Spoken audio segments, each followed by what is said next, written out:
Hello friends, स्वागत है आप सभी का हमारे इस यूट्यूब चैनल हिंदी साहित्य बाय पूजा पांडे में। फ्रेंड्स, आज की इस वीडियो में हम देखने वाले हैं नाटक पर आधारित महत्वपूर्ण प्रश्नोत्तरी को, क्योंकि जो आपके ईएमआईएस टीजीटी पीजीटी एग्ज़ाम के लिए काफ़ी इंपॉर्टेंट है और अगर आप अन्य भी किसी हिंदी संबंधित परीक्षा की तैयारी करते हैं तो भी आपके लिए काफ़ी हेल्पफुल रहेगा। तो आइए हम देख लेते हैं हिंदी नाटक पर आधारित ये प्रश्नोत्तरी। पिछले 2-3 दिन से तबीयत थोड़ी ठीक नहीं थी, वजह से कोई वीडियो मैं नहीं ला पाई आपके लिए। आज से कोशिश करूँगी कि वीडियो आपके लिए कंटिन्यू हो जाए और जल्दी हम एनसीईआरटी भी स्टार्ट करने वाले हैं।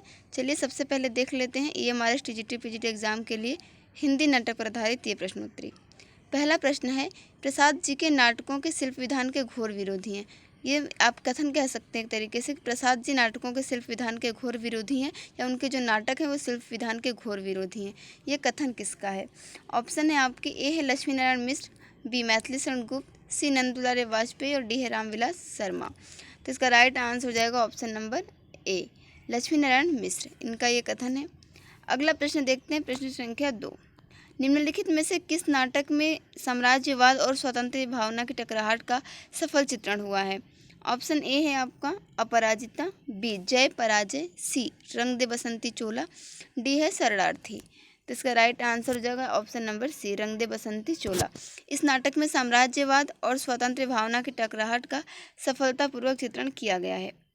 प्रश्न संख्या 3 है, गुण सिंधु भारतेंदु जी के किस नाटक का प्रमुख पात्र है? देखिए फ्रेंड्स, इस प्रकार से भी आपसे प्रश्न पूछे जा सकते हैं। जरूरी नहीं है कि वहाँ पे सिलेबस में आपके लिखा हुआ नाटक पर आधारित प्रश्न तो सिर्फ नाटक और नाटककार का नाम ही पूछा जाए।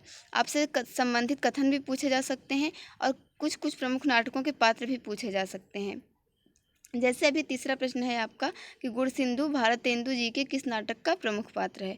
ऑप्शन ए है आपका नील देवी, बी भारत दुर्दशा, सी प्रेम जोगिनी, डी विद्या सुंदर। तो इसका राइट आंसर हो जाएगा ऑप्शन नंबर डी, विद्या सुंदर। विद्या सुंदर नाटक का प्रमुख पात्र है गुण सिंधु। अगला प्रश्न देखते हैं, प्रश्न संख्या 4। उपेंद्र नाथ अस्क की सर्वाधिक प्रौढ़ नाट्य कृति है? ऑप्शन ए है आपका छठा बेटा, बी अंजो दीदी, सी जय पराजय, डी कैद और उड़ान। तो इसका राइट आंसर हो जाएगा ऑप्शन नंबर बी, अंजो दीदी। ये जो नाट्य कृति है सर्वाधिक प्रौढ़ नाट्य कृति है, प्रसिद्ध है, उपेंद्र नाथ अस के द्वारा लिखा गया ये नाटक है अंजो दीदी। प्रश्न संख्या 5 है, हिंदी में समस्यात्मक नाटकों के जन्मदाता इनमें से कौन माने जा सकते हैं? ऑप्शन में है आपके ए है Seth Govind Das, B Lakshmi Narayan Mishra, C Upendra Nath Ashk, D Ram Kumar Verma. तो इसका राइट आंसर हो जाएगा option number B, Lakshmi Narayan Mishra. Hindi में समस्यात्मक नाटकों के जन्मदाता के रूप में इन्हें जाना जाता है, लक्ष्मी नारायण मिश्र को। प्रश्न संख्या 6 है, निम्नांकित में से किस नाटक में कार्यालय जीवन को केंद्र मानकर यह दिखाया गया है कि प्रतिष्ठा का आधार पैसा है? ऑप्शन ए है स्वदेश दीपक के द्वारा लिखा गया नाटक कोर्ट मार्शल, बी है मुद्रा राक्षस द्वारा लिखा गया नाटक योर्स फेथफुली, तीसरा है हमीदुल्लाह कृत उलझी आकृतियाँ और चौथा है राजेश जैन द्वारा लिखा गया विश्ववंश। तो इसका राइट आंसर हो जाएगा ऑप्शन नंबर सी, हमीदुल्लाह के द्वारा लिखा गया नाटक उलझी आकृतियाँ। इसमें कार्यालय जीवन को केंद्र मानकर यह दिखाया गया है कि प्रतिष्ठा का आधार पैसा है।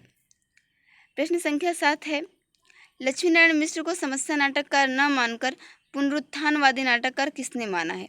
ऑप्शन ए है आपका doctor Ramvilas Sharma, B doctor Namvar Singh, C Nand Dulare Vajpeyi, D doctor Brijesh Srivastava. तो इसका राइट आंसर हो जाएगा आपका option number C, Nand Dulare Vajpayee. प्रश्न संख्या 8 देख लेते हैं, देवताओं की छाया में चरवाहे किसकी कृति है? ऑप्शन ए है आपका भुवनेश्वर, बी उपेंद्र नाथ अस्क, सी है सेठ गोविंद दास और डी है उदय शंकर भट्ट। तो इसका राइट आंसर होगा आपका option number B, Upendra Nath ask. देवताओं की छाया में चरवाहे जो नाटक है इसके रचनाकार हैं उपेंद्र नाथ अस्क। प्रश्न संख्या 9 देखते हैं, मल्लिका किस नाटक की स्त्री पात्र है? ऑप्शन ए है लहरों के राजहंस, बी आषाढ़ का एक दिन, सी स्कंदगुप्त, डी वितस्ता की लहरें। तो इसका राइट आंसर हो जाएगा ऑप्शन नंबर बी, आषाढ़ का एक दिन। आषाढ़ का एक दिन मोहन राकेश के द्वारा लिखा गया नाटक है। मल्लिका जो है उस नाटक की स्त्री पात्र है, मुख्य पात्र भी है, मुख्य स्त्री पात्र है। प्रश्न संख्या 10 देखते हैं, मिर्जा गालिब के जीवन को आधार बनाकर लिखा गया नाटक है। ऑप्शन ए है बिना दीवारों का घर, बी कैद ए हयात, सी पर्दे के पीछे, डी एक तारे की आँख। तो इसका राइट आंसर होगा ऑप्शन नंबर बी, कैदे हयात। प्रश्न संख्या 11 देखते हैं। चर्म सौंदर्य के स्थान पर कर्म सौंदर्य को प्रतिष्ठित करने वाला नाटक कौन सा है? ऑप्शन ए है सूखा सरोवर, बी सुंदर रस, सी आठवां सर्ग, डी उत्तर प्रियदर्शी। तो इसका राइट आंसर हो जाएगा ऑप्शन नंबर बी, सुंदर रस। प्रश्न संख्या 12 है। नाटक को पंचम वेद की मान्यता किसने प्रदान की? ऑप्शन ए है आपके भरत मुनि, बी पाणिनि, सी विश्वनाथ, डी अप्पय दीक्षित। तो इसका राइट आंसर हो जाएगा ऑप्शन नंबर ए, भरत मुनि। भरत मुनि ने नाटक को पंचम वेद माना है। प्रश्न संख्या 13 है। प्रेम की वेदी इस नाटक के रचनाकार कौन है? ऑप्शन ए है प्रेमचंद, बी सेठ गोविंद दास, सी डॉक्टर रामकुमार वर्मा, डी लक्ष्मी नारायण लाल। तो इसका राइट आंसर हो जाएगा ऑप्शन नंबर ए, प्रेमचंद। प्रेम की वेदी ये जो नाटक है ये प्रेमचंद के द्वारा लिखा गया है। प्रश्न संख्या 14 है। नाटक के लिए रंगमंच होना चाहिए, रंगमंच के लिए नाटक नहीं, यह कथन किसका है? ऑप्शन ए है आपका जयशंकर प्रसाद, बी प्रेमचंद, सी रामविलास शर्मा, डी रामचंद्र शुक्ल।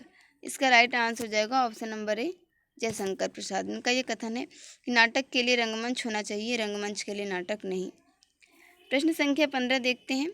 कवि भारतेंदु नाटक के लेखक हैं। ऑप्शन ए है आपका जगदीश चंद्र माथुर, बी लक्ष्मीनारायण मिश्र, सी मोहन राकेश, डी रामचंद्र शुक्ल। तो इसका राइट आंसर हो जाएगा ऑप्शन नंबर बी, लक्ष्मीनारायण मिश्र। इनके द्वारा लिखा गया नाटक है कवि भारतेंदु। तो फ्रेंड्स, मुझे उम्मीद है कि प्रश्न जो है आपको अच्छे लगे होंगे। ये 15 प्रश्न थे जो कि नाटक से संबंधित थे, हिंदी नाटक से संबंधित थे। आपने देखा किस प्रकार से आपसे प्रश्न जो है पूछे जा सकते हैं। जितने भी प्रमुख नाटक हैं उनको आप जरूर पढ़ लें, क्योंकि पात्रों से या फिर कथानक विषय वस्तु से संबंधित भी प्रश्न पूछे जा सकते हैं। और सिर्फ नाटक और नाटककार ही पढ़ने से काम नहीं चलेगा, तो बाकी इन चीज़ों का भी समय है आपके पास थोड़ा। उम्मीद है कि नवंबर दिसंबर तक आपका जो EMRS TGT PGT का एग्ज़ाम है वो हो जाएगा। तो इसलिए आप जो अपनी तैयारी कर रहे हैं उसमें थोड़ी स्पीड लाइए।